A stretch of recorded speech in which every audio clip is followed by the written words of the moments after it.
I prefer painting standing anyway. Um, but because of like spatial limitations and things, I've just gotten so used to working sitting down. I do like the portability of working sitting down. It's like a lot better for stamina.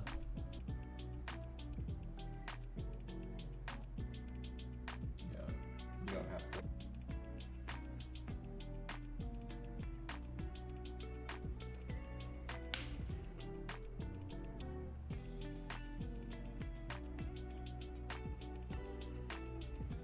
Right now I'm just like flattening kind of all of these tones, just kind of creating space, because in this, like this way, my face is in shadow. So there's kind of this strange like fuzz going on.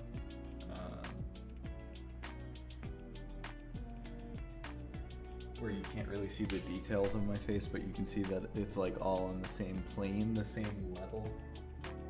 So right now I'm just kind of bringing out some of that value. It's hard to see at the moment, but it's okay. I don't really take any like pause when something's hard in this, because it's, I mean, you look at it, you see it. I like piling up mark. I'm like a maximalist in terms of art. Earlier today we were eating and we were talking to people, and we were talking about how in terms of like my life, I'm not much of a minimalist, and everyone else was talking about kind of their minimalist tendencies. And I was thinking how it relates to my art too, where like I want as much stuff on this as I can have.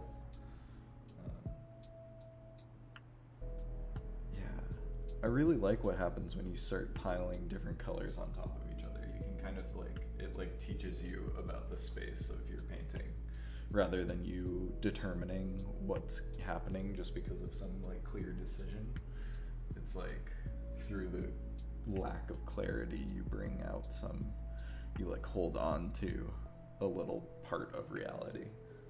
It's a good, like, I like bright colored things, because when I'm painting this like chaotically and like looking at stuff, it really gives me something to hold on to have these like highly saturated colors, especially when everything else is so muted. All of my compact mirrors, I used to have like just like little foundation discs with a mirror in them, but they're so useful though for like portraits on the fly or self-portraits on the fly.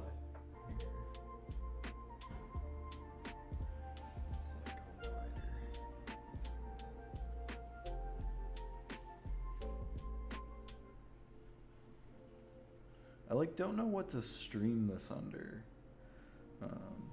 I guess art is, but I also like the idea of doing it under just chatting, because this is just chatting.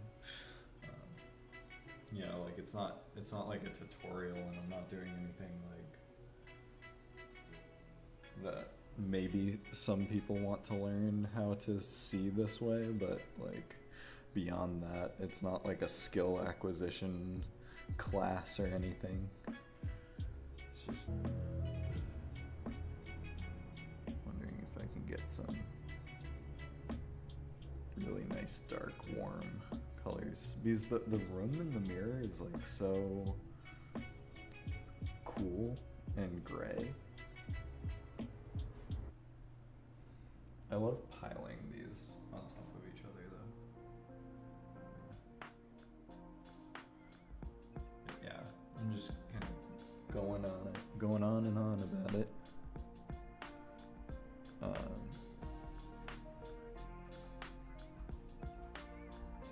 I wonder if I can like knock back this, like change this world. There's a dark world right here. I think if I take us out of it, you know, bring us into the light a little bit, and then come back in and change the temperature. That might be that's the solution. I love how gooey it gets. It's just like a big globby mess, which is fantastic.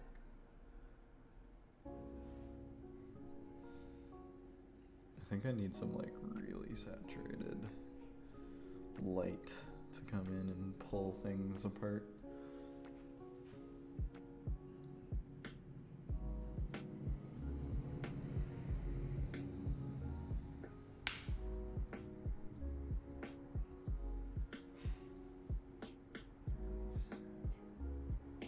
Just like straight yellow.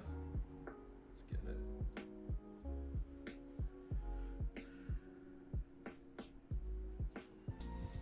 I'm also thinking about like the way the mark is taking light, so I have a bunch of lights shining on everything right now. Like having all the contrasting lights, because then it gives me, it like takes away power from me. Like, and I'm more of an observer the more I just listen to the like reflection of light, or like the action of it onto me.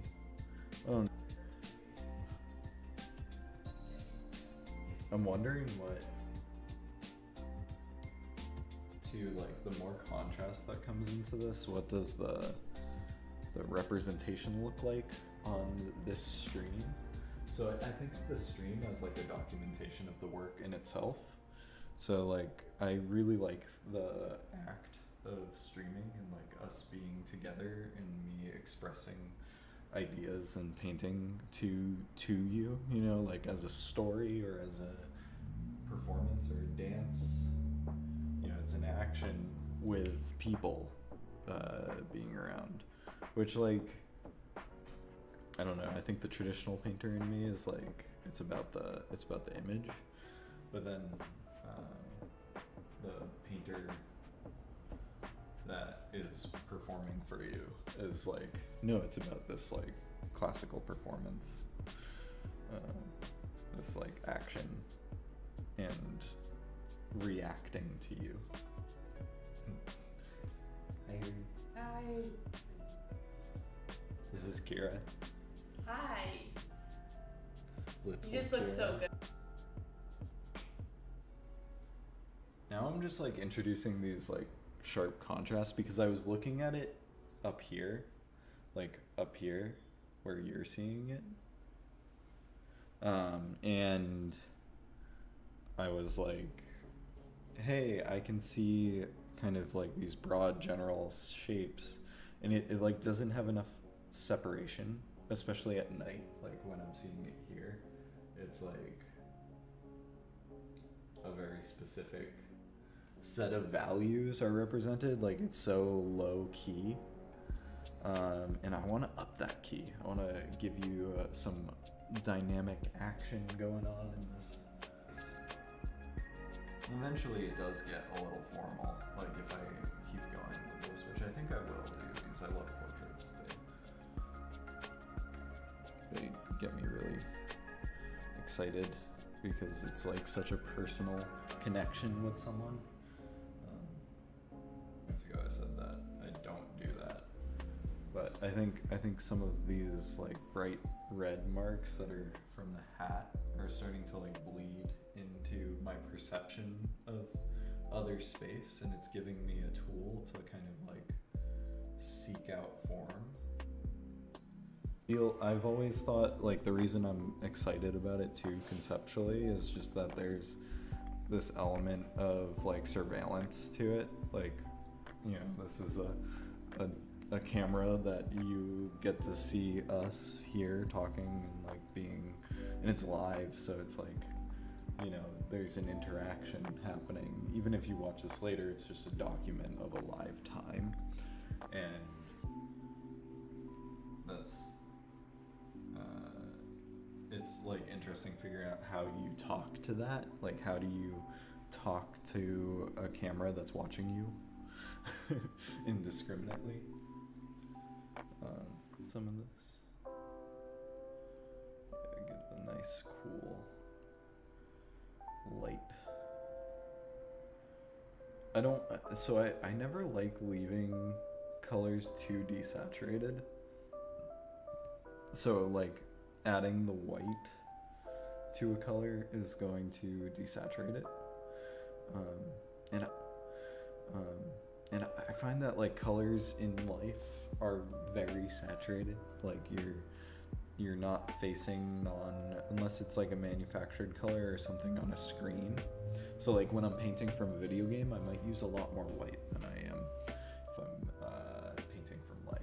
I'm just gonna fill up all this stuff.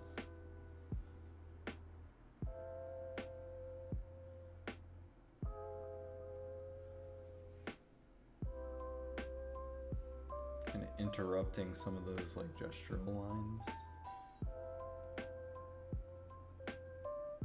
Tonight, like painting at night is drastically different. Like you don't realize how much that exterior light, if you have any windows in your space, affects your perception of color. And then also the lights from streaming at night are very different than the light from streaming at during the day.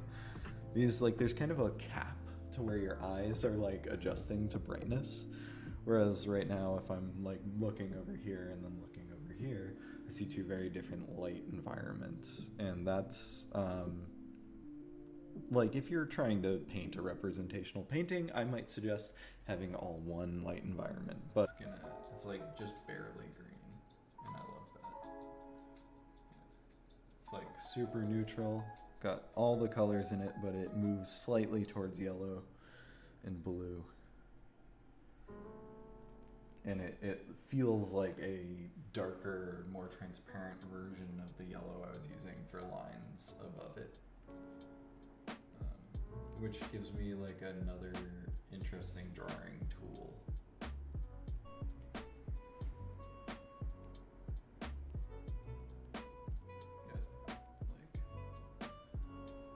Trying to feel out this part of my face into the painting. It's funny how it starts to kind of like form, you know. Like, I think if you were to look back at the beginning of this stream, you might have seen a different head than you do now. Or you might still not see any head, and that's fine.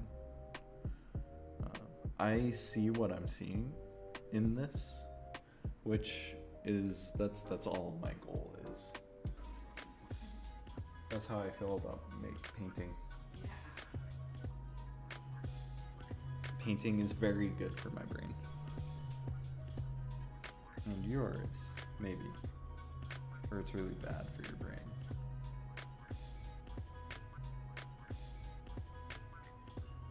This whole parasocial thing.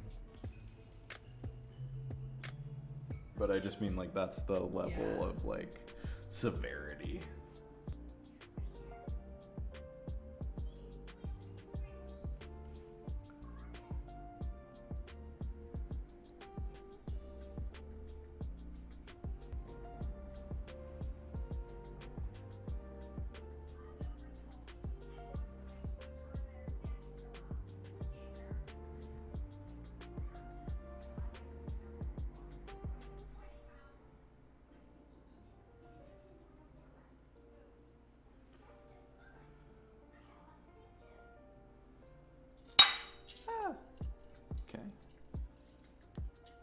Nice. So this is my face for today. I think it feels like it hit a point of emergence. You know, there's a lot of contrast missing from the space, but in life, this